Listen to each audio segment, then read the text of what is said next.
Well, Laureate for since March 24th, around there, March 22nd, 24th. It's a 2-year assignment. These 6 weeks have been time warp, speed, maximum. Every moment it's all about this. It's all about laureatehood, and you know, it's a request for poems, request for interviews, camera crews, radio crews, being in a radio station, interviews, receiving calls, Radio Bilingüe, Radio Campesina, Farm Workers Radio, bilingual, you know, stations.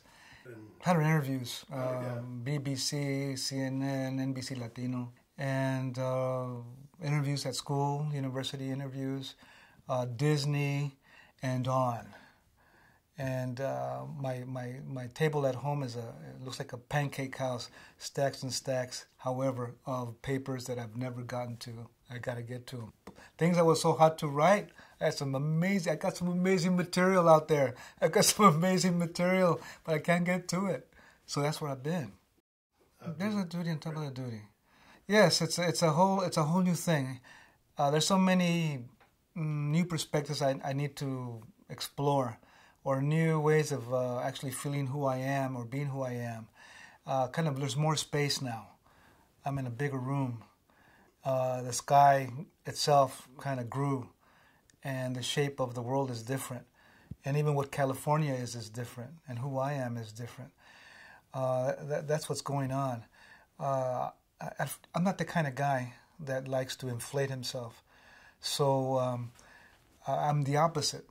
I usually deflate myself because I like to just kind of walk in, just plain. Human being, here I am. I'm Johnny Human Being. And this is different. This is being the first Latino.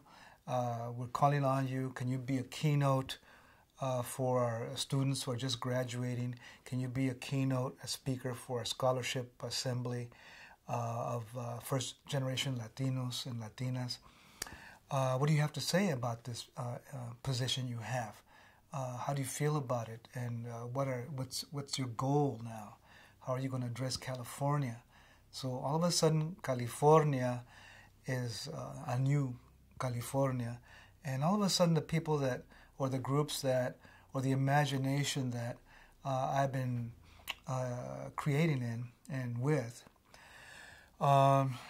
is more defined in some ways. It has a shape now, and for a poet, or for me, I like to work without strict forms.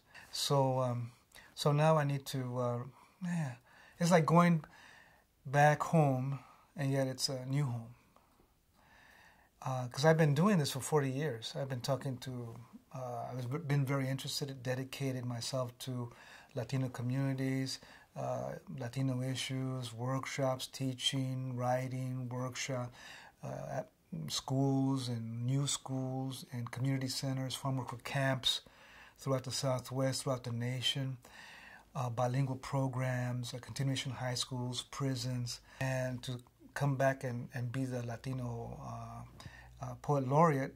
It's like, well, I've been doing this California work for 40 years, and now I'm asked to do it kind of again and differently and wider.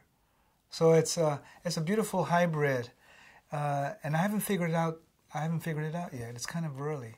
I don't know if I will figure it out. I want to improvise because that's what I really do. And yet when you improvise, you can't stick to anything. So then it's kind of a contradiction. But as long as I'm being sincere, as long as I am answering the question, and as long as the work I read and write, and as long as what I propose really comes from me for others, and California, and Latinos, of course, and Latinas, of course, then I'm okay. If I try to be Latino, then I'm in big trouble. I'm going back to '67, the land of Speedy Gonzales. And, I got to get a cactus and, attach it in Velcro to my jacket and smoke some Cuban cigars. And I don't think I'm going to do that. I don't think so.